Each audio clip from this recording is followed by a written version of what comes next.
People sometimes do like they're doing something specific. It's a little bit like taking a tablet, but it doesn't have to be a tablet. It could be something that stimulates your vagal nerve, or it could be a device, a red light device, whatever it is.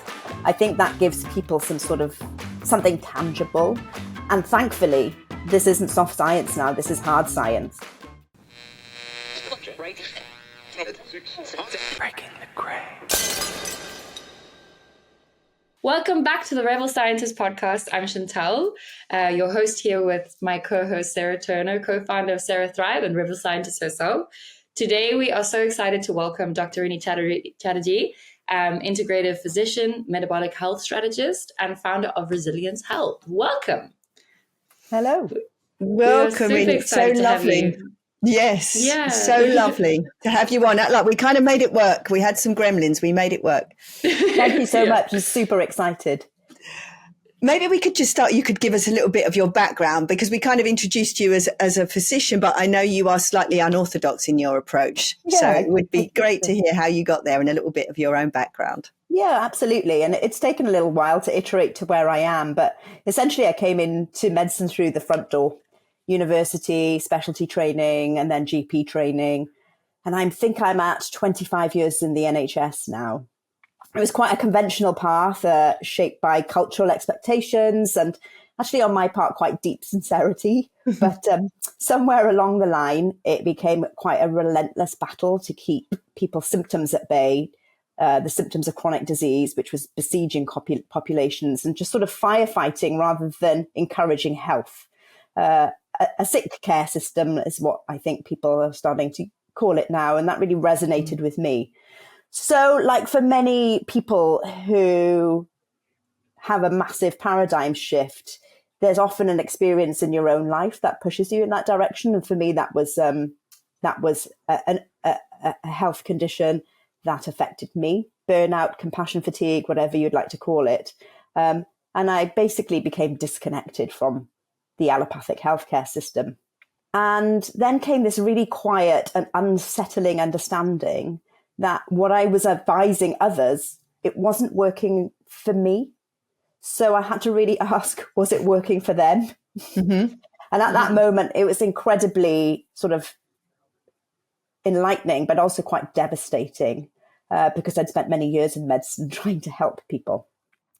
And then there was that huge crack, and there was a change in identity and uncertainty in this illusion of control that I had. And with that reckoning came a re-education. And I started to build a new framework. And that started off kind of in a lifestyle place, movement, nutrition, that sort of stuff. But that's iterated over time. And now it's grounded sort of in science, evidence-led rather than evidence-based, because lots of these things don't have RCTs, which is the gold standard. And it's shaped by ancestral wisdom and guided by something quieter and deeper. Like, we need to understand that our bodies hold the intelligence to heal, and we need to find ourselves back there with curiosity and humility. So that's where I am now. I kind of work at the intersection of rhythm, mitochondria, hormones, environment, and I help people sort of reconnect to the medicine that they already are. And I use advanced diagnostics, yes, but also through interoception, through breath, through light, through narrative, because before all of this data and the diagnosis or the device, there's a human being. That's lovely. That's really nice way. And you just mentioned that bit about like ancestral wisdom or ancestral medicine too. What parts of that do you incorporate into your practice? If you could share a little bit more on that. Taking care of people has been around since people have been around. And there are aspects of healing in so many different cultures that persist and have iterated themselves that we know work. So like simple things like light exposure, breath work, nature, all the things that are simple and we think are woo-woo. But those are environments that our bodies were adapted to thrive in. And now we start our day, we get our light from our phone screens. We scroll before we even get out of bed. Our food doesn't come from anywhere around us. Our dopamine is triggered by connection through screens rather than people. And we're breathing air that's not just oxygen. There's full of pollutants and plastics and so many different things. And the food that we eat isn't necessarily nourishing us. So I think ancestral wisdom is partly coming from a remembering of what we can get back to. It's incredibly difficult in this modern environment. These kind of conversations, what Sarah is doing is reminding people that there are simple, potentially not easy, but simple ways to try and get back to that remembering. I mean, that's really lovely. And it kind of, yes, it very much reflects what we're also trying to do with the company, like remind people about, we're leading indoor lifestyles now, and it's very different. And we need to kind of recognize that our biology is more geared up for kind of something, like you say, more connected to nature. But how do you still see clients then? And if you do, how do you kind of bring that in? And do you bring that in first, or do you also kind of still have a foot in pharmaceutical intervention? So I try and bring the best parts of all of my training. And of course, people aren't, and I do see people. And what I try and do is see people, very few people. So they occupy my headspace for a length of time. And I basically work with people over a period of sort of 6 months or whatever. Now, 80% of people are metabolically unhealthy. Nobody's coming to see me because they're on top, they're physically on top form, but just want an edge. People are coming to me with diagnoses, and they're also coming to me with syndromes that are building. Chronic fatigue syndrome, long COVID is another thing.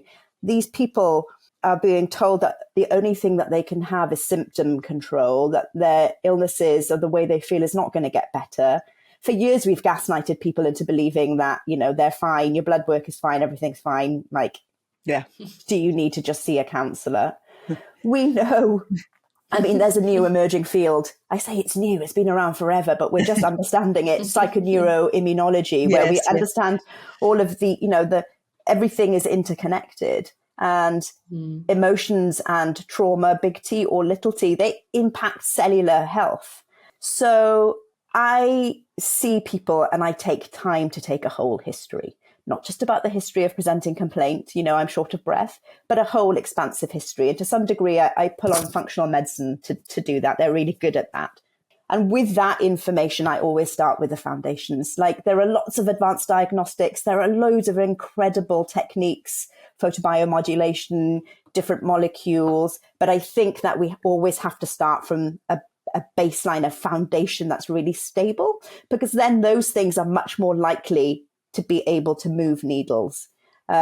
So we really focus on meeting people where they are, their nutritional needs, and not just sort of talking about macros, but where food comes from and how they eat and why they eat. I'm pretty psychologically informed. So yeah, based on those, I start with those baselines, and then I kind of moved forward. And I have access to advanced diagnostics that I didn't even know existed when I was an expert generalist, which is very exciting. And then I come up with sort of strategies or solutions that are helpful. Always mindful, though, that I'm not swapping my prescription pad for a supplement pad, because it just doesn't work like that. Mm-hmm. Yes, for sure. You mentioned also like the various advanced diagnostics that you now know of and work with more, like everything from hormone panels, gut testing, I'm assuming. But which ones have you seen have been, I know everyone's very different, and medicine, the way you're approaching as well, is very personalized, but which ones of those have you seen have been some of the biggest game changers, or like knowing that it gives you a better starting point?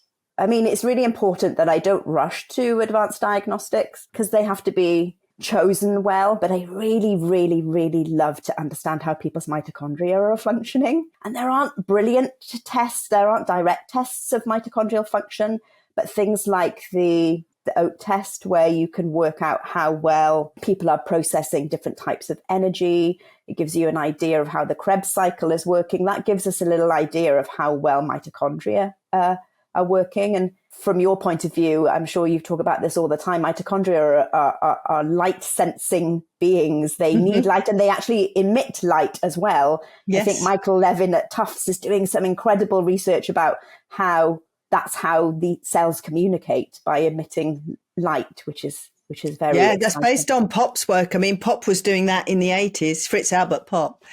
Yeah, it's incredible. And so that's one of my favorite tests, really. I think also when we get into the nitty gritty, it's really helpful to do sort of really in-depth micronutrient testing. We don't really test vitamins and minerals brilliantly. We don't test in the right place. We just do serum levels of things rather than red blood cell levels of things.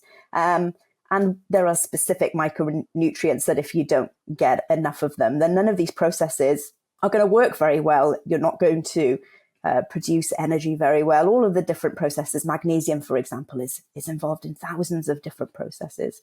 The food we eat, the soils, even if we eat organic, plant-based, or whatever it is, the soils aren't nourished enough to even provide us with those things that we need. So even when we think we're doing well, perhaps we need a little bit of support in those areas. What do you think about all the new kind of longevity science that's coming out? Because that's kind of taking things to an extreme, things like plasma therapy, gene therapy, stem cell therapy.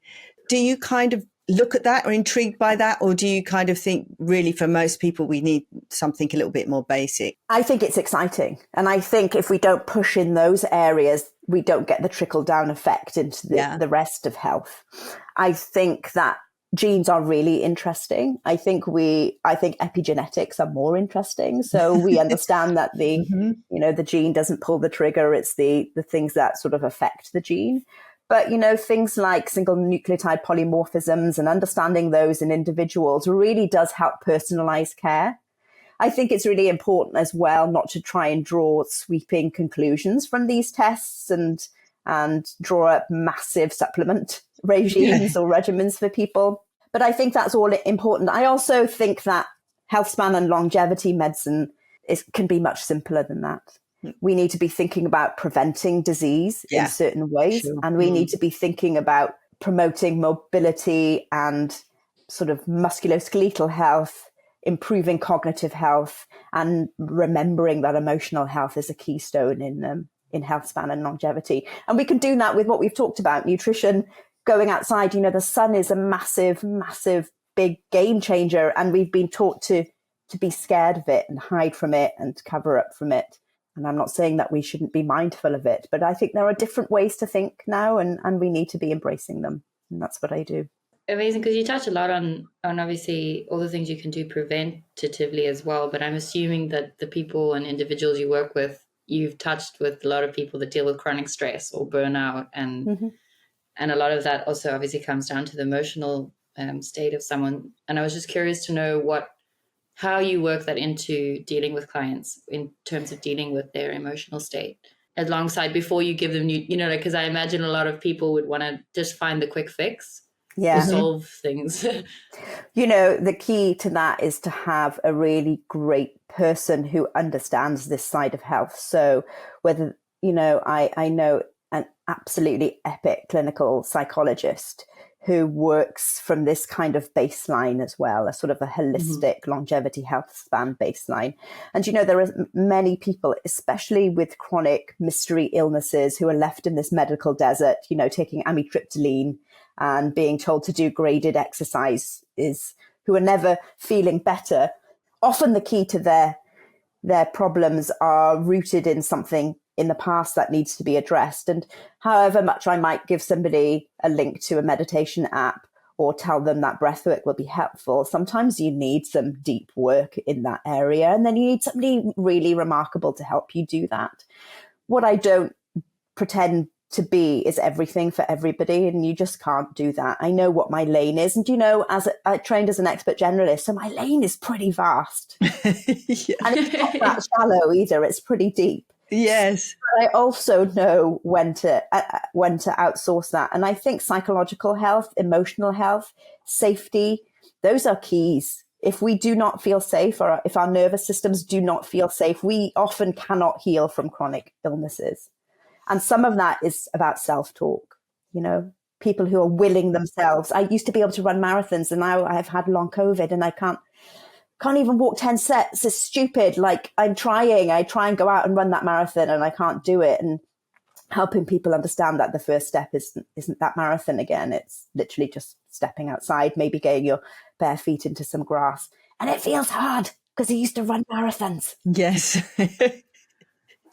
It's really good hearing about the nervous system so much as well. Just recently exploring that more and understanding, like, depending on what scale you're on, that it's not bad. Someone explained it to me, it's not bad where you are on the, it's just if you stay, say, in the sympathetic or the dorsal vagal, that's when things go. So it was really like the toning of the vagal nerve, and obviously working with Sarah and with the Zero Thrive and learning. And it's a really nice way. Obviously we see it differently, like whether you're visual, but I really like that visual picture of like climbing up the ladder and learning how you could do that for yourself, because we all lean towards one or the other depending on obviously our childhoods and our experience and things. So it's Absolutely. really interesting. Yeah. And being able to, so learning how you can get into sympathetic tone and out of sympathetic tone and be flexible, just like we should be metabolically flexible, is really important. But we live in chronic stress environments, even though we don't think we are stressed often. And, there are simple things to help with vagal tone: humming, singing, joyful movement. And then there are tools that we can use as well. So you can directly activate the vagal nerve. And people sometimes do like to feel like they're doing something specific. It's a little bit like taking a tablet.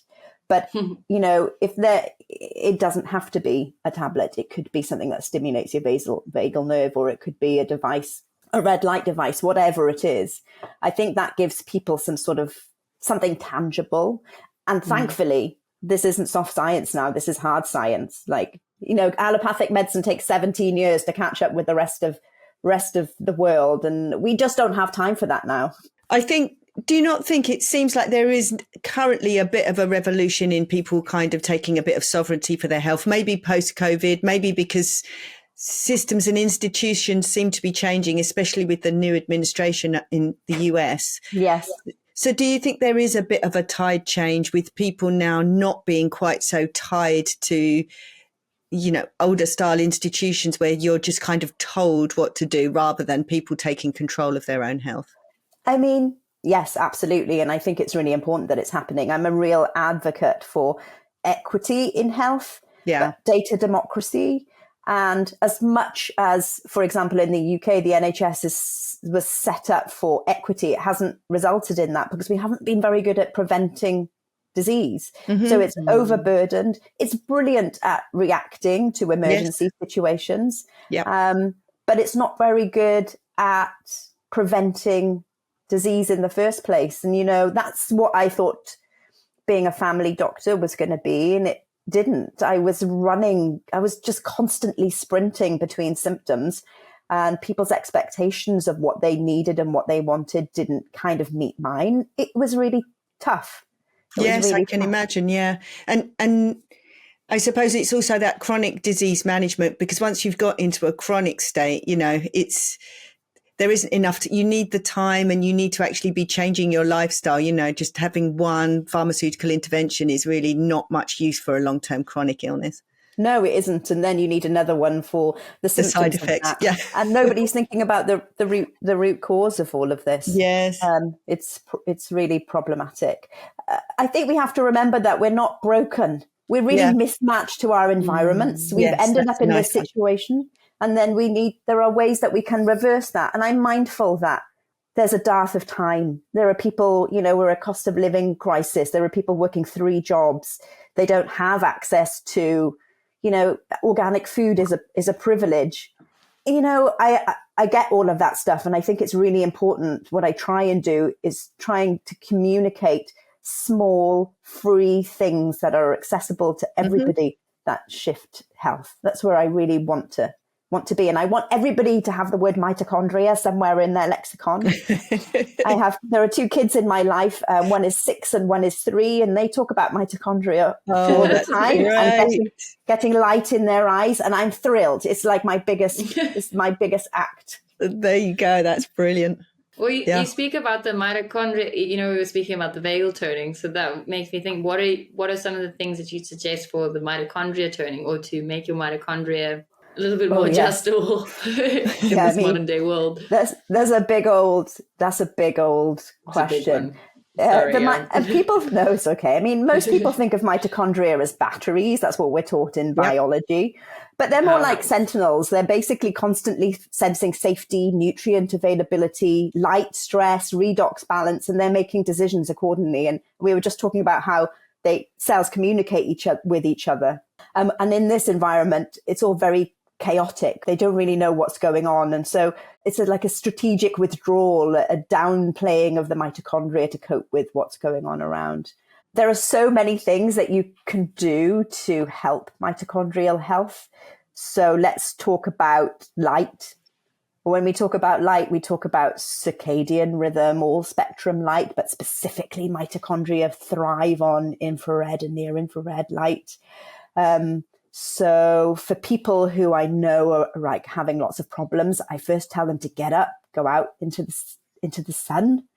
And then during times where they might experience infrared light, so sunrise and sunset, it's also a good time to use sort of targeted photobiomodulation to help with those areas using systems like SeraThrive. I talk to them about whole food nutrition and all the things that you need for your body to sort of keep functioning well. Of course, there are supplements that are increasingly available that help with mitochondrial function, whether you're talking about CoQ10 or you're talking about, there are lots of different things that you can use from that perspective. So there are loads of ways to do that. You can make new mitochondria by exercising. Woohoo! And you also want to be able to get rid of, really efficiently get rid of cells that aren't working anymore. And there are lots of ways that you can do that. Leslie Kenny at Oxford Healthspan has a spermidine product that is looking at sort of targeting so many of the hallmarks of aging. And one of those things is getting rid of cells and bits and pieces that don't work. So even without supplements, you can really, using exercise, nutrition, light and grounding, getting your feet into the ground and getting some electrons into the body, sort of optimized mitochondria. If you're a big fan of mitochondria, I'm guessing you're also a fan of bacteria, because from an evolutionary point of view, not so dissimilar, right? Absolutely. Maybe you can talk a little bit, because it seems like again, there's a lot more talk about bacteria now, and people are really starting to understand this connection between our bacteria and our general health. We are such, there's such a huge percentage of our cells that are actually bacterial cells. Yeah, so I think mostly when people think about bacteria nowadays, with emerging science where people are talking about the gut microbiome and how integral the gut is to health, and the gut is basically outside the body, but there's only one cell between that and inside the body. And because of that, it has a really massive part to play in the immune response and all of health. And we're increasingly understanding the makeup of the gut microbiome has impacts on different disease areas, from Parkinson's to whatever you really want to talk about. I think there's a link. I think there's lots of understanding yet to come from that point of view. Yeah, and I so think do I, yeah. You can't just do a gut test and go, oh, you need to take this probiotic. I don't think it works like that. However, again, working on nervous system safety, on nutrition, on light, all of this stuff is foundational to fixing any gut imbalances, any leaky gut that is problematic in these areas. And I think that, again, it's free to do and it's simple to do. Sometimes it's a little bit time costly, but not really. It tends to be like 10, 15 minutes out of your day. The gut is a guardian site, it tends to react pretty quickly to let us know that something needs to happen. The problem with these guardian sites is, our skin, our gut, our eyes, they're all really heavily laden with the receptors to give us information, so we can do something to deal with whatever's going on. However, with the perfume that we spray on our skin and the perfumed products we put on and the food that we eat and the pollution in the air, the plastic everywhere, they're so bombarded with information that none of these signals are then working coherently. They're all like scared and running around like little minions doing their own thing instead of coming together to form a response. And I think that's where all of these syndromes are potentially coming from. Instead of being a cohesive symphony of, oh, there's this threat, let's do this, they're all kind of doing their own thing. And so we have 65 million different symptoms. Symptoms, gut symptoms, brain fog symptoms. And people are just treating the symptoms rather than the root cause, which is we need to understand how to react to threat again. And that might be understanding how to work with the stimulus around us. Now that you're starting to touch on the nutrition side, I'm quite curious to know your, like philosophy around nutrition. If you follow, like a bio individual, which I mean, from the sounds of what you're doing, it's very individualized still, or if you have a particular protocol that you've seen that can sort of adjust to everyone as a baseline. Yeah, that's a tough one. Like talking about nutrition is like talking about nutrition or politics. People are very polarized. Yes, Yeah. for sure. Yeah, especially the biohackers. Absolutely. Carnivores or vegans. Yeah, I know. And it becomes like it becomes a really difficult argument. And I've iterated with my sort of diet and what I like. So what I tell people is that we need to really focus on nutrient dense, protein led whole foods. And if you're a vegan, do it that way. If you're an omnivore, do it that way. I'm not going to try and tell you that animal products are probably a good foundation for health. I do believe that animal products are a good foundation for health. I'm a big fan of them, and I use certain diets as tools for certain people in certain situations. But that's what I say, a nutrient-dense, whole food, protein-led diet, which is varying.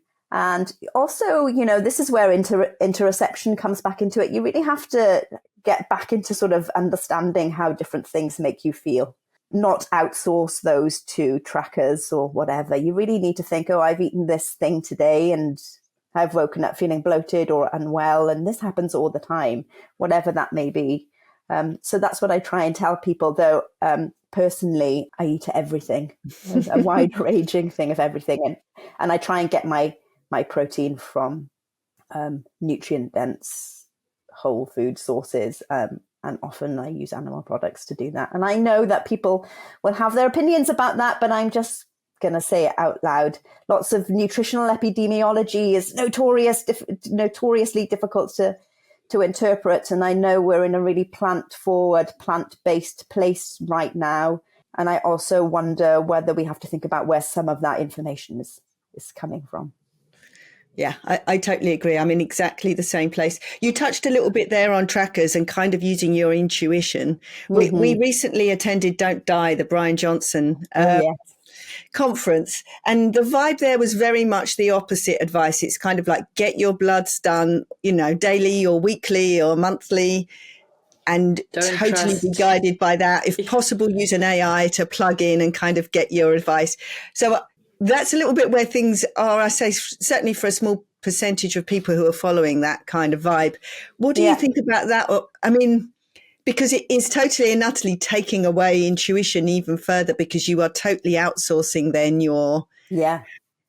how your body is doing basically to a machine. What are your thoughts on that? Oh yeah, I love data. I wear an Oura ring. I've got a Garmin on. I think data is important.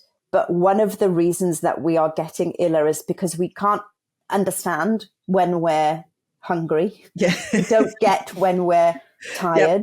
Yep. We don't understand that there are more emotions than anger and sadness. And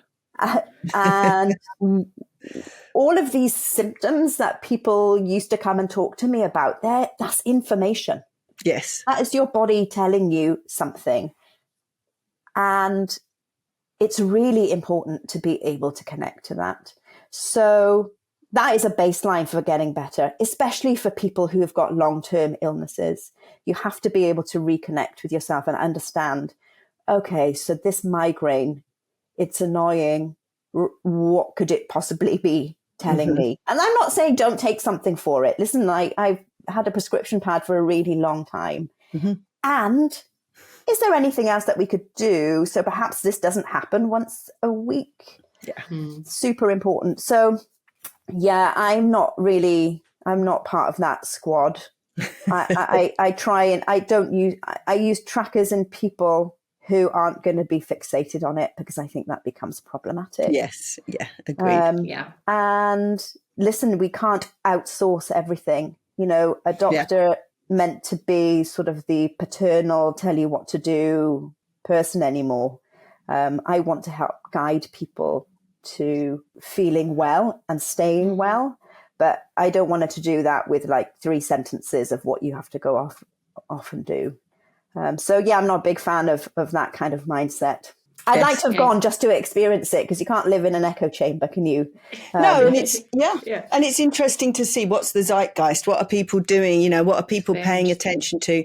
And obviously, there's some good stuff in all of these things. You know, it's promoting health and it's promoting awareness of health, but it is, you know, we very much do live in this kind of AI outsourced world right now, and so it's just interesting to see where that's going. I mean, I also have got all kinds of trackers on and I do all kinds of things and blood tests, but I am also kind of very interested in the other aspect of tuning into your intuition and your proprioception in your body, because I do wonder whether a lot of the maladies that we have are because we've lost that connection, you know, even like parenting or kind of teaching or whatever it is, to have that like awareness maybe. You know, and just being finding a way to be present. I mean, it's not that easy, but it seems when you're present, it seems to expand time. So we often do things because we don't feel like we've got enough time. But when you're present, that time expands.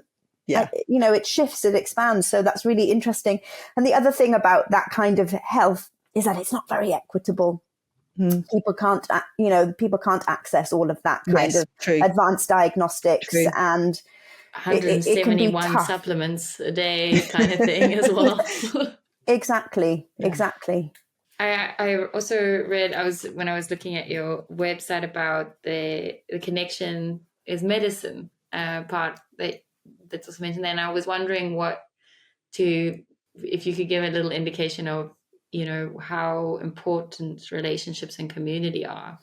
Because that's something I also noticed that Sarah and I were speaking about, obviously, with Brian Johnson. And he mentions that, you know, that he's sometimes quite lonely and that he's working on that, and like a big part of why he creates these communities. So, just in terms of the healing process of any individual, how big a part that plays, like how big a part. I think it plays a massive part. And we've been really sold down the river with regards to social media, even some of the TV programs that we grew up watching. Really, I found community quite difficult growing up, and I understand now as I get older that was for lots of reasons. I straddled 2 cultures. I didn't quite, you know, it was really tough. And I used to watch TV programs like Party of Five. Chantal, you probably don't know what any of these things are, or Dawson's Creek. And that gave me an idea of what community was meant to look like. And I was like, oh, my world isn't like that. And that was really tough. I mean, the science is pretty, you know, evident that loneliness is the biggest cause of all-cause mortality. And to remedy that, though, I think it's about, again, returning to simple things. You don't have to have loads of relationships in your life. You can have a few, but they need to be meaningful. Being able to embrace communication and vulnerability within those relationships. And that might be just with 2 people that are really close to you, and the rest of people in your life are kind of work colleagues. You know, it's about quality there. But without that, it's really difficult to flourish, because that's a big central part of emotional health, which I think is a key to health span and longevity. I think that it has an impact specifically on chronic disease, that is, and especially cognitive diseases. And I think somewhere in the Netherlands or somewhere, there's been an initiative to put student housing together with older people housing in the same place, so they get to live there free. The students get to live in those spaces free, but what happens is that they interact with older people, and I think that's going to have a massive impact on the health of the older people that are living there. I've seen similar things where they have day nurseries in the old people's homes too. Yeah. You know, where they have mothers groups in there so that they can kind of have that interaction. Yeah, it's hugely important. And that's kind of that small communities, that is part of this ancestral living. Yes. That's lovely. I mean, that's part of why the blue zones work, I think. It might not necessarily be because they just eat certain things. It's not just the olive oil. Yeah, exactly. And super important. And I think it's so hard. Personally, I have found that really hard. And I think the influence of the outside world on what friendships are meant to be has made it even harder. And Brian, good luck to him, but I'm not sure that an online community of 1,000 followers is community in the end. It has to be more intimate than that. Yes, to his credit, he does now do walks and things up wherever he lives in LA and stuff. So, community, we kind of do live in this online thing, but having that real connection. It is really simple, the messaging. I think we're both on the same level, very simple. Trying to simplify life a little bit, getting outside, feet on the ground, eating good food, having good friends. That's really, you're halfway there already, aren't you? Just with that. And you know what, Sarah? Simply just making eye contact with somebody when you walk down the street and smiling and having them smile back at you. That is connection. Yes. Yeah. So true. And so hugs. True. Hugging. Yes. Very, very simple. Yeah. Very simple. We kind of get a bit lost, don't we, with all the complications, all the different weird, I go to all these meetings and people are on talking about rapamycin or metformin, all of these very granular things, but actually on a very basic level, if we can just widen it up and just have, Yes. We've got to major in the majors first. There's no point sort of wondering if rapamycin is going to help me. I don't go outside ever. It's not. Yes. Yeah, focusing on the wrong things. Dr. Rini, we have a little section in our podcast right at the end where we'll call it rapid fire round. If you're up for it, it's just, you can answer short. It's just a fun one. It's like the first word that comes to your mouth. So okay. Cold plunges, invigorating or unbearable? Oh, invigorating. Okay, great. There we go. Nootropics, powerful or placebo? Rapamycin. I'm just throwing rapamycin in there. Powerful. Sure. Powerful. Sleep trackers, helpful or anxiety traps? Depends on who you are. Red light therapy, essential or extra? Essential. Great. And then if you had one message to put on a billboard for the whole world to see, what would be something that you would love? You are already the medicine you need. Oh, that's great. That's great. Yeah. Yes, we need to make it happen. Thank you. Thank you so much, Dr. Rini. I mean, it's really lovely to see you. I'm very happy that you're part of a little community that also makes it, extra special to see you. Thank you for everything you do, and thank you for your time today. Oh, no, thank you for you. It's been really fun and really grateful that you asked me to come and have a chat. Lovely. Yes, thank you so much. And quickly tell our listeners where to follow you, to find you, to book a session if you're even available. Where's the best place? So you can find me on Instagram, resilience_health. I have a website called resiliencehealth.co.uk. And also if you just put in my name, Rini Chatterjee, on LinkedIn, if you see somebody with black hair and a bun, that's me. Give me a follow. Amazing. And I would definitely recommend following your newsletter, because I've been following it, and it's really lovely to get that. I kind of, scroll through my inbox and it's just chaos. And then I get one of your lovely talks on there, or you're talking about trees or something. And it's a very informative newsletter. So I would say to everyone to subscribe to that. Oh, yes. That's on Substack. I forgot. Yes. It's a very good newsletter. And go find out about your Elevate program as well. Thank you so much. I'll be your PR, Rini. Thank you so much, and hope that we see you soon in person, so we can exchange biophotons. Absolutely. Perhaps in Cape Town. That would be nice. Yes. I'm trying to get everyone to come here. Beginning of next year. Keep it in mind. Okay. Okay, wonderful. Thank you so much. Till next time. Take care. Bye-bye. Bye-bye. Breaking the gray.